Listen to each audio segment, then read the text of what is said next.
Mayormente.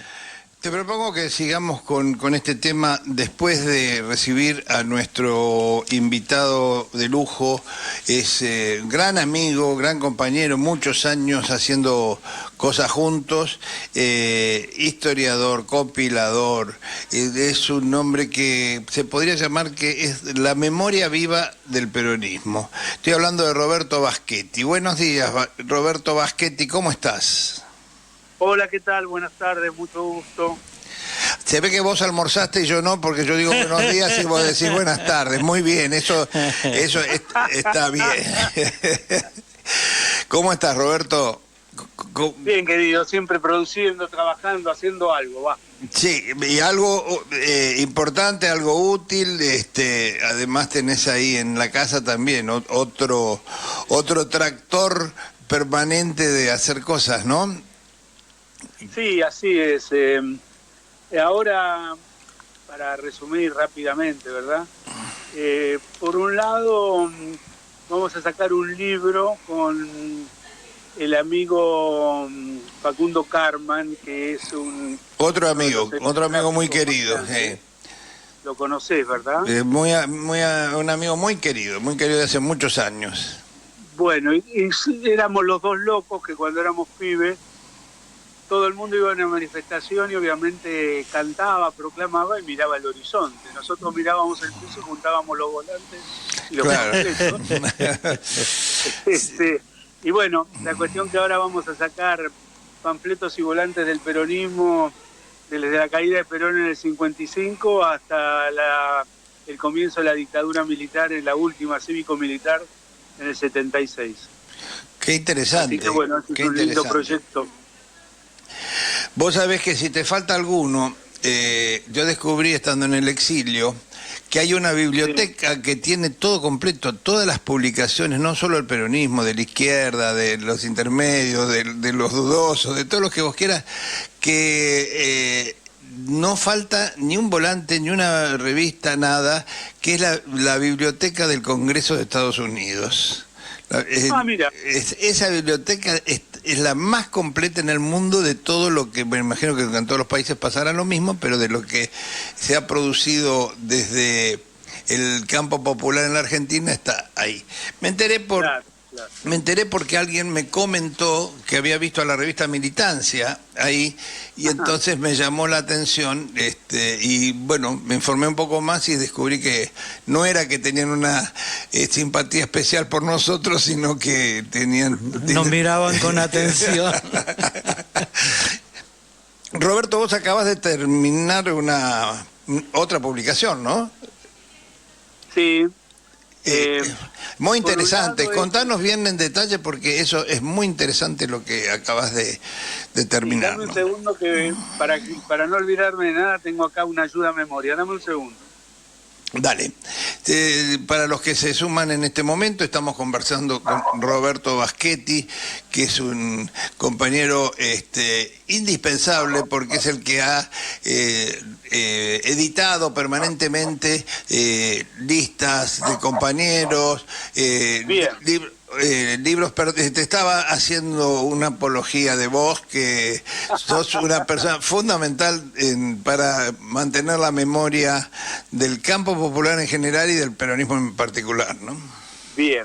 Sí, a lo que vos te referías, viste que nosotros que tenemos quizás un panorama más claro porque lo estudiamos, primero porque las supimos y después que por la que las estudiamos, las dictaduras cívico-militares, por suerte y enhorabuena, se pudo juzgar y condenar a una porción considerable de los que quedaban vivos de los genocidas, ¿verdad? Exactamente. Pero siempre, por otro lado, hay un perfil de los civiles que colaboraron en las diferentes dictaduras que nunca pasa nada.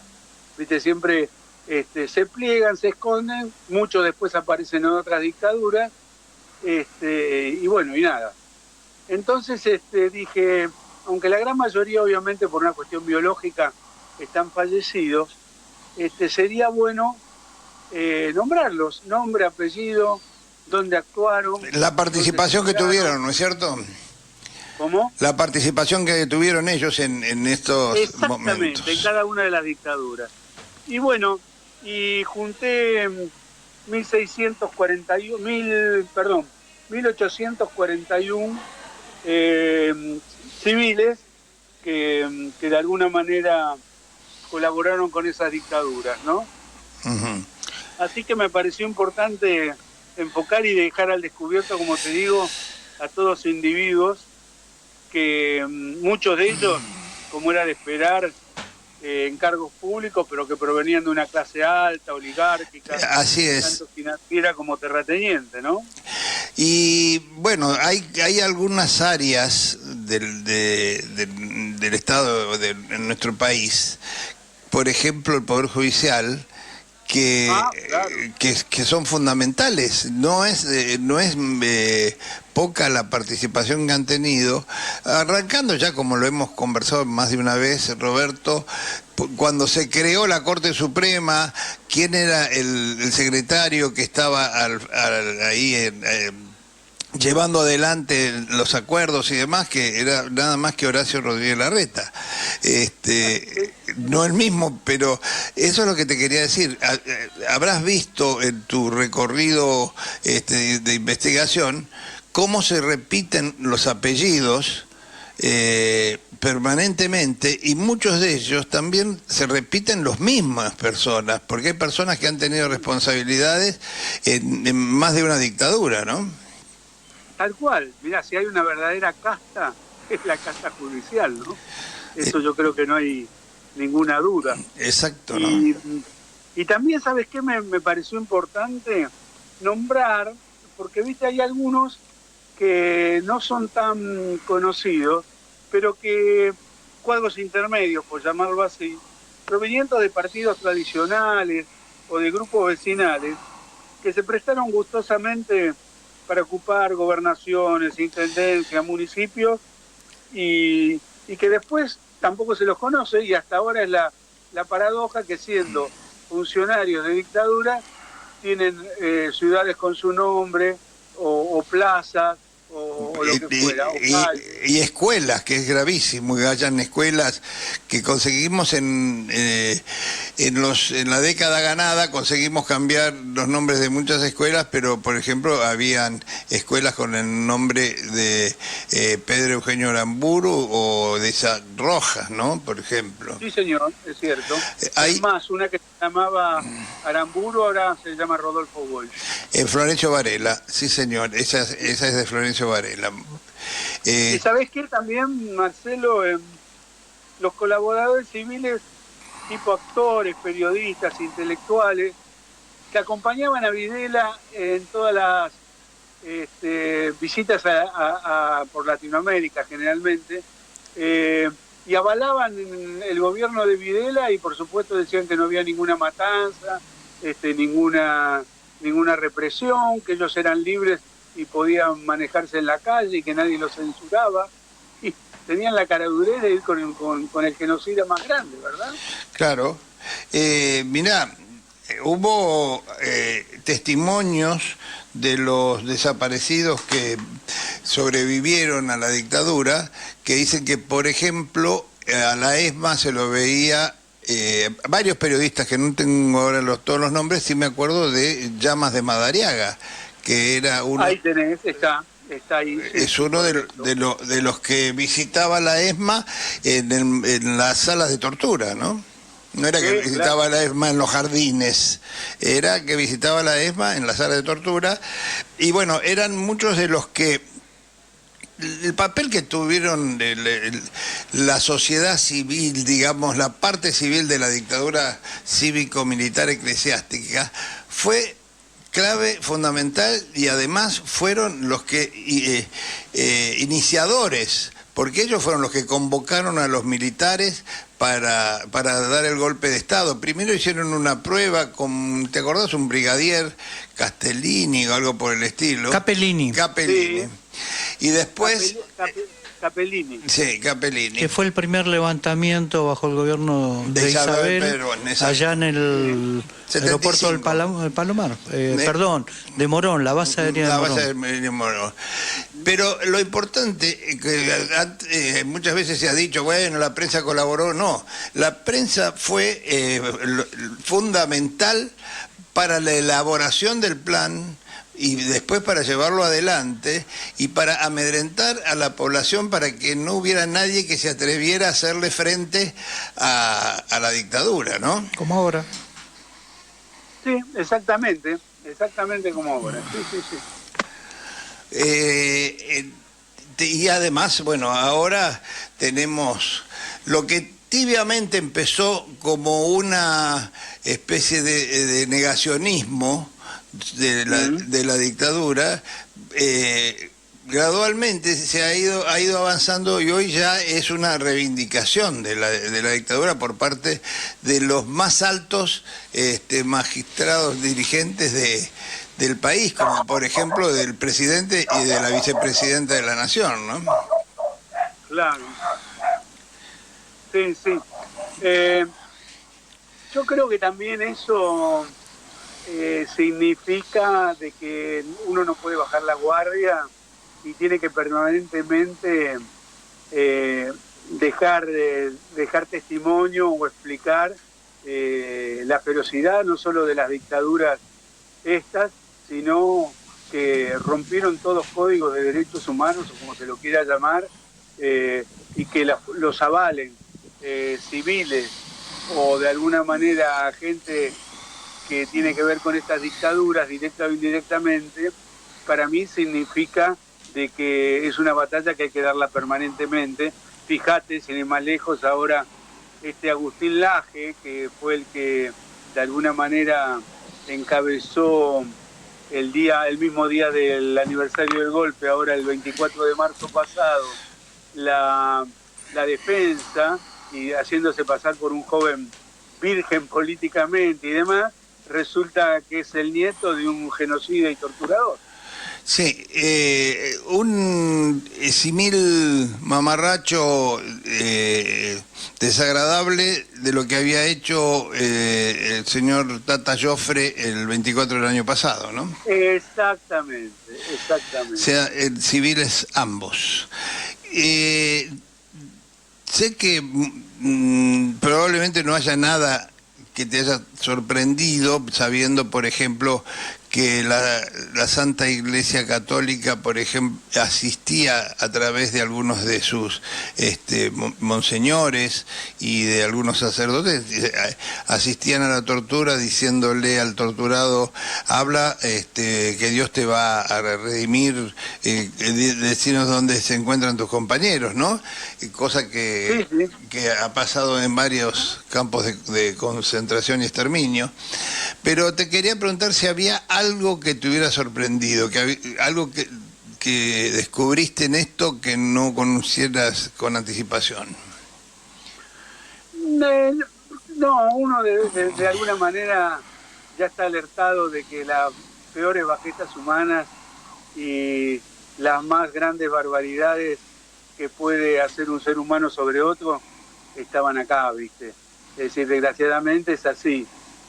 O sea que tendría que pensar más en detalle, pero lo que a mí, quizá por una cuestión de código, de ética, de lo que es el compañerismo, la amistad, lo que uno entiende por un amigo, aquellos que se infiltraban en las propias familias, y después siendo miembros del batallón 601 de inteligencia, batían todo lo que pasaba en esas casas y así, diciéndose amigos de alguno, después o de los grupos de tarea los iban a buscar y los eliminaban. Eso me parece la bajeza más grande que puede haber. Sí, bueno, los infiltrados que hubo en todas las organizaciones, sobre todo estamos hablando de las organizaciones del 70, que han habido estragos prácticamente con esos... Sí, acordate del caso Molfino, por ejemplo, ¿no? Sí. Que también lo retrató tu hermano en un libro. Sí, sí, el caso Molfino fue un caso emblemático, además un caso que descubre claramente toda la trama de la dictadura en el exterior, ¿no? Sí, sí, totalmente. Pues no sé es el libro Asesinos sin Fronteras, si no me acuerdo mal. Exactamente, es el libro, creo que fue el último libro que publicó en vida Eduardo, mi hermano, que ahora te quería hacer una pregunta en relación a eso, y después post-mortem se publicó el Tribuno de la Plebe, que era el último, que Eduardo había dejado sin terminar, que era el libro sobre Rodolfo Ortega Peña. Ahora, esas prácticas continúan vigentes. Ahora hace poco sancionaron al policía que se había infiltrado en la agencia de noticias Walsh. Exacto, Rodolfo Walsh. Sí, el que comenta esto es Pascual Manganiello, que no tuve la educación de presentarlo. Me pasa, Roberto, que estamos discutiendo quién tiene el serrucho acá con Guillermo Varela, entonces estamos un poco entusiasmados que falta el conductor habitual. Principal. Sí. No, y a esto agregar que, por ejemplo, esa oficial de la Policía Federal, digo que hace poco salió publicado también en Página 12, que hacía inteligencia en los organismos. Esto continúa. Bueno, todos los que somos militantes, con algunos años acumulados, nos vamos encontrando con algunos personajes en distintos ámbitos y nos pica un poquito la sospecha a veces, ¿no? Claro. Sí, sí. Y dentro de tus investigaciones también hubo participación de civiles que habían formado parte de las organizaciones armadas que después se pasaron a las filas del enemigo. Uno de los casos más conocidos es el de el pelado Diego, primero Fari, después Montoneros, que se pasó, no es que colaboró un poquito, se pasó a trabajar ya a las fuerzas de la Marina, ¿no? Sí, exactamente. ¿Y eso también lo tomás en el libro? Sí, también está, porque por el hecho de ser civil entra. Yo hice nada más que civiles. Bueno, obviamente militares no, porque ya estaba de alguna manera hecho en varios libros. Sí. Tampoco jerarquía eclesiástica o eclesiástico, porque eso merece otro libro. Pero todo lo que una enciclopedia, me parece. Civiles, ahí está. Mirá, me vino a la memoria cuando te decía lo de el pelado Diego. Nelson Larroque, Nelson algo por el estilo, el nombre verdadero. Él fue el que, siendo civil, fue el que fue como jefe del operativo que mandó la Marina para tratar de meterle alguna bomba a los barcos ingleses que estaban en el puerto de Gibraltar. Sí, exactamente. Sí, el pelado Diego, tenés razón. Se llamaba, ahora no me voy a acordar el nombre, pero bueno, está. Había casos realmente llamativos, ¿no? También hay que aclarar, que también los puse porque hay que ser siempre, digamos, respetuoso de la verdad, de algunos civiles que fueron, o comandos civiles, también hay muchos comandos civiles, ¿viste? Que otra cosa que mucha gente se olvida. Bueno, eso es un tema muy importante, el de los comandos civiles. ¿Qué te parece? Que fueron comandos civiles en el 55, inclusive con hechos de violencia fuertes, como por ejemplo Muniz Barreto, o como ejemplo más ideológicamente Conrado Gorlán, y después fueron excelentes compañeros, hicieron su camino de Damasco y terminaron militando en las fuerzas revolucionarias del pueblo. Mencionás un gran amigo mío, Diego Muniz Barreto, fue un tipo que muy amigo, y yo viví parte del proceso de cambio de él, cuando de ser un niño mimado de la oligarquía, ya no era de la clase media, de la oligarquía más rancia. Sí. Y tenían una isla así que era de ellos. Exacto, él tenía una isla que queda en... Yo la conozco, yo estuve con él en la isla, en la isla de Florianópolis, en el puerto balneario de Canasvieiras. Enfrente hay una isla, Morro, que es una isla, y eso era de Diego, no de la familia, era de él, era de Diego. Después cuando lo matan queda en manos de la familia, pero y después, pero ir a lo de Diego era ver cómo tenían la casa, lo que había sido la vajilla de Rosas y la vajilla de Pueyrredón, que eran sus antecesores. Realmente, bueno, digamos que es una familia que tenía muchas cosas de esas características, incluso hasta la esposa, madre de sus hijos, Teresa Escalante Dugó, era la dueña del Palacio Dugó, que ahora es un gran hotel, ¿no? Sí. De que después hubo un paso por propiedad de la iglesia, pero el palacio era de la familia de la mujer de Diego Muñiz Barreto. Quería hacerte una pregunta. ¿Vos sabés que sí, decime. Según cuenta, parece más mito que realidad. Bueno, pero a mí me llegó la versión. El hecho concreto sí es cierto que Muñiz Barreto, cuando era jovencito, cargó un jeep con explosivos en la época del gobierno peronista, y en un desfile, ponele 25 de mayo, 9 de julio, no sé cuál, la idea era entrar por una transversal a donde era el desfile, que era en Avenida Libertador, y tratar de colisionar el jeep con los explosivos con el coche presidencial que iba a pasar con Perón, obviamente para matarlo. Y dicen que en algún momento él le pudo comentar eso a Perón, y Perón le dijo, bueno, cuando somos jóvenes todos hacemos cosas raras. Él tenía una estrecha relación con Perón posteriormente, y Perón es el que le encarga a Diego Muñiz Barreto que lo civilice un poco más a un señor que era un poco troglodita y que se llevaba todo por delante, llamado Rodolfo Galimberti. Eso te iba a decir. Sí. Y él, Diego Muñiz Barreto, es el que lo introduce a Galimberti en la casa de los Bullrich, Luro Pueyrredón, porque claro, Diego tenía una amistad muy estrecha con la señora Luro Pueyrredón, madre de Patricia y de Julieta. Julieta, la hermana mayor de Patricia, que es la novia y esposa posteriormente de Rodolfo Galimberti, y el que hizo de casamentero fue Diego Muñiz Barreto por pedido de Perón, que eso es lo más curioso, ¿no? Qué increíble, ¿no? Sí.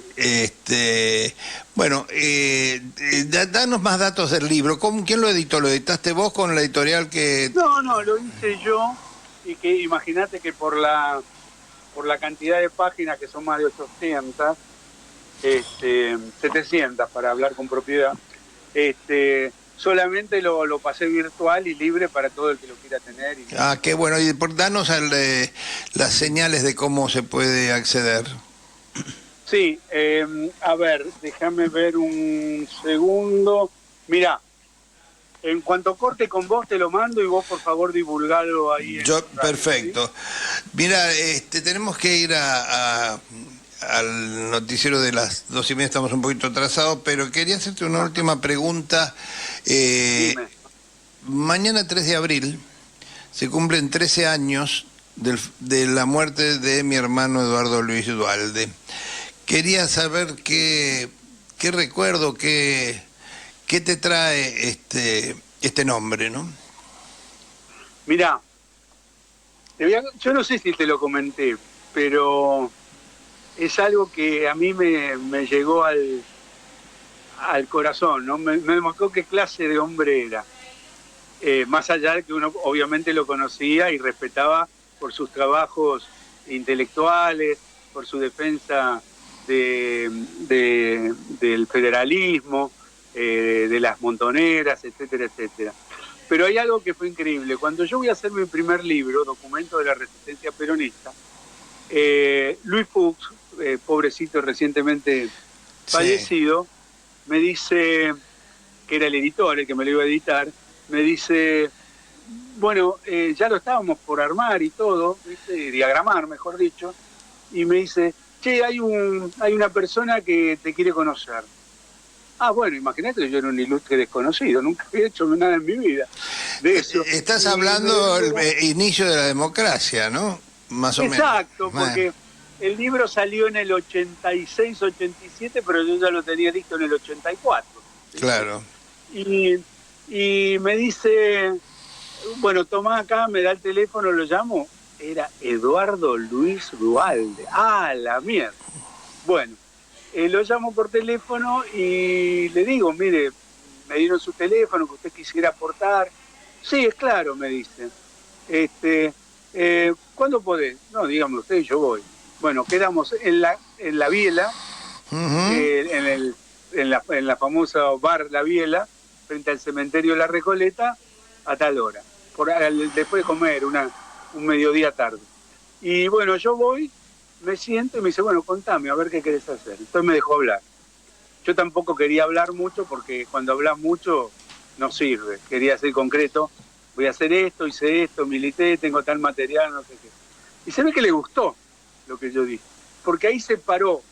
Él estaba sentado y yo estaba obviamente frente a él. Y había una silla que teóricamente no tenía nada. Pero cuando yo terminé de hablar y le gustó lo que yo quería hacer, se paró la silla y sacó una caja impresionante de cosas. Tomá, pibe, lo que te sirva, sacalo de acá. ¿Y qué era lo que te daba? ¿Qué te daba, por ejemplo? Pero, por ejemplo, alguno que te venga a la memoria. Y mirá, ahora no me acuerdo, pero fundamentalmente lo que tenía que ver era con algunas defensas que le había hecho de presos políticos y demás, donde de alguna manera se contaba como de dónde militaban y esas cosas que a veces son importantes para hacer un contexto de lo que vos querías presentar, ¿verdad? Por supuesto. Y bueno, después obviamente documentos propiamente dichos. Me dio muchas cosas de Trelew, sin ir más lejos. Bueno, lo de Trelew fue, como bien sabés, casi diría una obsesión para él, ¿no? Poder encontrar a los culpables y además meterlos presos. Roberto, te agradecemos muchísimo tu rato, tu tiempo, y mandanos los datos para poder difundirlos y seguiremos en contacto porque teníamos una buena práctica antes, que cada tanto salías en el programa y tocábamos algunos temas del pasado que vos los tenés muy claros y hay gente que ni los conoce, así que sería bueno retomar esas charlas, ¿no? Y agradecerte, por supuesto, que engrasaste nuestro serrucho con Guillermo Varela, porque una nota de este tipo nos da... Muchas gracias. No, muchísimas gracias a ustedes y cuando necesiten lo que necesiten, aquí estoy. Bueno, como siempre, ya lo sé porque lo hemos puesto en práctica muchas veces a lo largo de los años. Abrazo grande. Abrazo grande, Roberto, y hasta cualquier momento. Chau, chau.